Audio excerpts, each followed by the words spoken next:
Love does not boast, even when I want it to.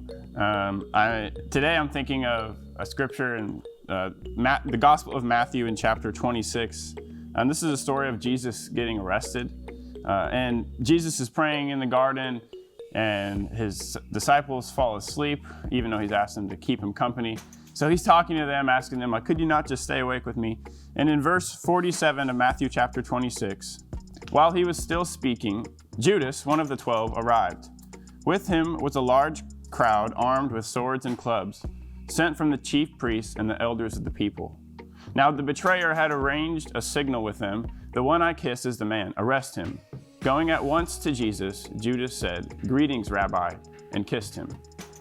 Jesus replied, "Do what you came for, friend." Then the man stepped forward, seized Jesus, and arrested him. With that, one of Jesus' companions reached for his sword, drew it out, and struck the servant of the high priest, cutting off his ear. "Put your sword back in its place," Jesus said to him, "for all who draw the sword will die by the sword. Do you think I cannot call on my Father, and he will at once put at my disposal more than 12 legions of angels? But how then would the scriptures be fulfilled that say it must happen in this way?" In that hour, Jesus said to the crowd, "I am leading a rebellion that you have come out." Am I leading a rebellion? He's not saying I am leading a rebellion. Am I leading a rebellion that you have come out with swords and clubs to capture me? Every day I sat in the temple courts teaching, and you did not arrest me. But this has all taken place, that the writings of the prophets might be fulfilled. Then all the disciples deserted him and fled. And that last verse, then all the disciples deserted him and fled. There's just this sense of desperation. And now we know the story. Jesus is arrested. He's put on trial. He's crucified. But in this moment, Jesus doesn't boast as I would want him to. He doesn't elevate himself. He doesn't show his power. He doesn't show how great he is, the way that we perceive it to be.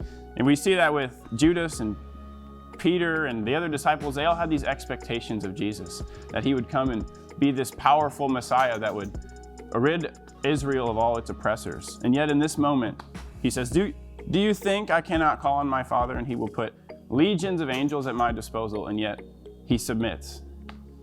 He doesn't boast the way that I would want it to. And it's challenging for me because Paul writes in 1 Corinthians chapter 13, "Love is patient, love is kind. It does not envy, it does not boast. It is not proud, it does not dishonor others. It is not self-seeking, it is not easily angered. It keeps no records of wrong. Love does not delight in evil, but rejoices with the truth. It always protects, always trusts, always hopes, always perseveres. Love never fails." You could easily just put Jesus in there for love every time. Jesus is patient. Jesus is kind.